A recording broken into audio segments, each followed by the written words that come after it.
श्रीगोवर्धननाथ पादयुगलं हैयङ्गवीनप्रियं नित्यं श्रीमथुराधिपं सुखकरं श्रीविठ्ठलेशं मुदा श्रीमद्वारवती सगोकुलपति श्रीगोकुलेन्दुं विभुं श्रीमन्मन्मथमोहनं नटवरं श्रीबालकृष्णं भजे।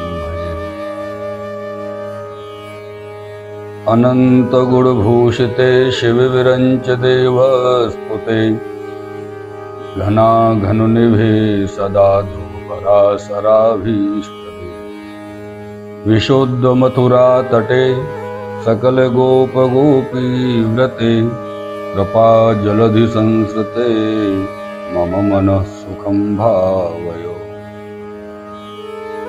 बोलिए श्याम सुंदर श्री महारानी की जय हो। श्री वल्लभाधीश की जय हो।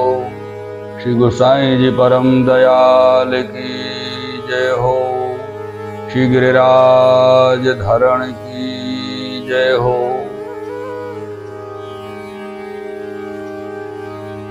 आज सर्वप्रथम तो आप समस्त भगवत चरणानुरागी प्रियजनों को सादर भगवद वंदन सह जय श्री कृष्ण।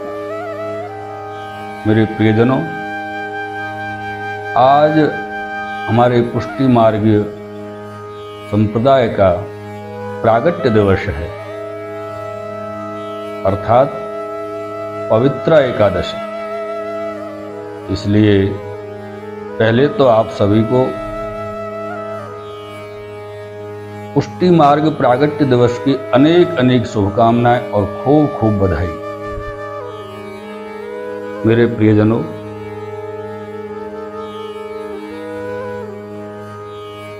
इस श्री यमुनाष्टकम गूढ़ भाव के पूर्व भाग में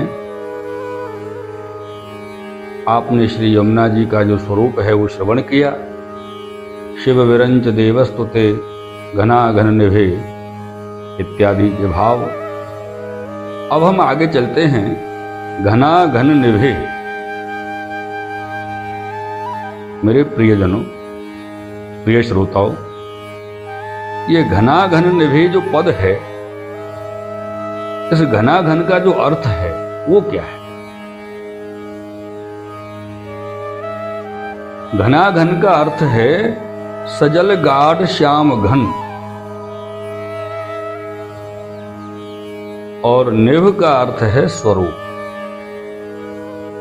अर्थात सजल गाढ़ श्याम घन स्वरूप। ये इसका अर्थ होता है। इसी तरह घना घन निभ, इसका जो अर्थ है सजल गाढ़ श्याम घन स्वरूप।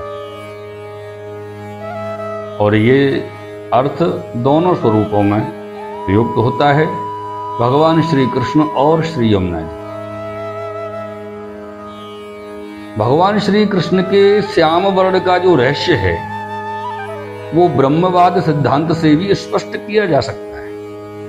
इसको आप उस तरह से भी समझ सकते हैं। सत चिद आनंद, ये भगवान के जो गुण हैं, इन गुणों से सत से सत्व की, चित्त से रजस की और आनंद से तमोगुण की सृष्टि हुई।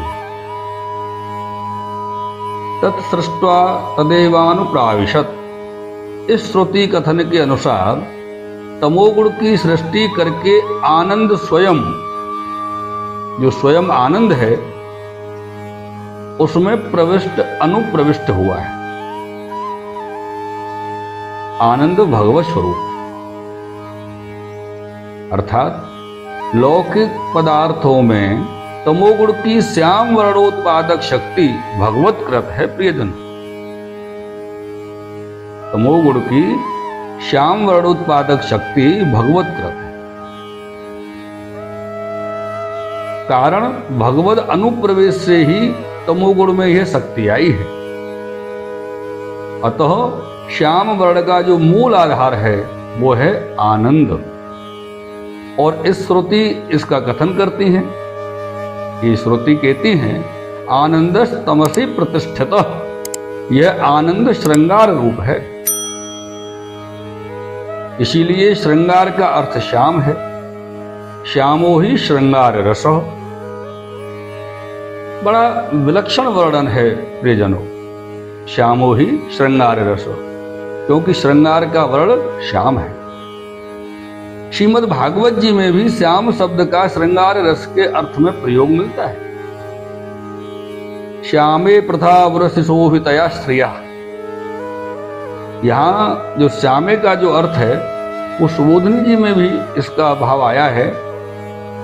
श्रृंगार रूपे प्रथौ उरसे, अर्थात श्रृंगार रूप विशाल वक्षस्थल में, इस तरह इसका अर्थ होता है। मेरे प्रिय श्रोताओं, को येवान्यात को प्राणान्यात यदेव आकाश आनंदो न स्यात्। इस श्रुति के अनुसार आनंद विश्व का प्राण जीवन तत्व माना गया है। ये तो आप मानते ही हैं कि विश्व का प्राण जीवन तत्व जो है वो आनंद है। श्याम में आनंद अनुप्रविष्ट है, इसलिए श्याम घन में ही विश्व को जीवन प्रदान करने वाले तत्व हैं, अन्यत्र नहीं। वह अपने प्रति अनन्य भक्त रूप चातक की प्यास मिटाता, ताप निवारण उसका स्वभाव है। जब विरही जीव होता है, जीव के हृदय में, भक्त के हृदय में ताप होता है तो उसका निवारण करते हैं। जिस तरह चातक प्रतीक्षा करता है और समय आने पर मेघश्याम, घनश्याम उनकी प्यास मिटाते हैं, ठीक इसी प्रकार विरह संताप को निवृत्त करने वाले घनश्याम ही तो हैं। यहाँ श्री व्यास जी ने भी भगवान कृष्ण के विषय में एक बात कही है, सांद्र पयोध सौभगम, अर्थात घनाघन इसी सांद्र पयोध का यथावत पर्याय है। मेरे प्रियजनों, घनाघन में एक परम निगूढ़ अभिप्राय भी निहित है, परम निगूढ़ अभिप्राय है। और मेरी मति के अनुसार यही अभिप्राय यहां अभिप्रेत भी होता है। घनाघन में दो शब्द हैं, घन और अघन।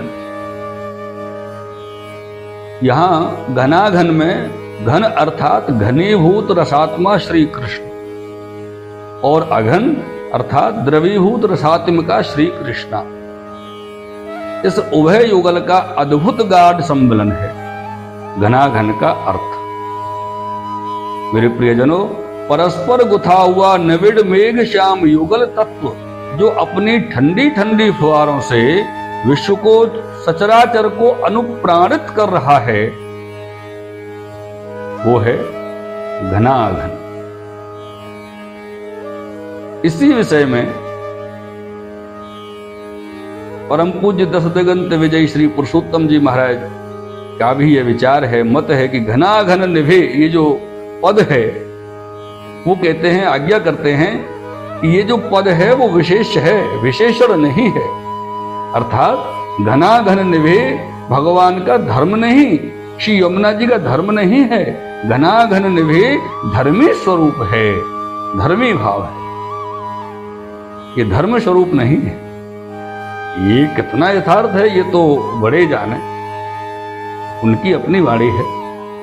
लेकिन मेरे प्रियजनों, यहां जो घनाघन का भाव है, घन घनीभूत रसात्मा श्री कृष्ण और अघन द्रवीभूत रसात्मका श्री कृष्णा श्री यमुना जी। मेरे प्रियजनों, ये घनाघन निभे का भाव आप समस्त आनंद पूर्वक श्रवण कीजिए। और इसी प्रकार रसात्मका श्री यमुना जी के भाव को, यमुना जी के स्वरूप को अपने हृदय में धारण कीजिएगा। इस निवेदन के साथ आज का ये 15वां भाग विश्राम कर रहे हैं। विश्राम करने से पूर्व आपसे पुनः एक बार निवेदन करते हैं कि जितना अधिक हो सके अधिक से अधिक भगवदीय जीव इस श्री यमुना जी के गूढ़ भाव को श्रवण करें। इसलिए आप अधिक से अधिक जीवों तक इसे आगे पहुंचाएं। ऐसे हमारी आपसे विनती है, निवेदन है। और संभव हो सके तो सब्सक्राइब भी करें, बेल आइकन भी दबाएं और लाइक शेयर अवश्य करते रहें। इस निवेदन के साथ में आज के इस भाव को विश्राम देते हैं। श्याम सुंदर श्री यमुने महारानी की जय हो। श्री वल्लभाधीश की जय हो। श्री गोसाई जी परम दयाल की जय हो। श्री गिरिराज धरण की जय हो।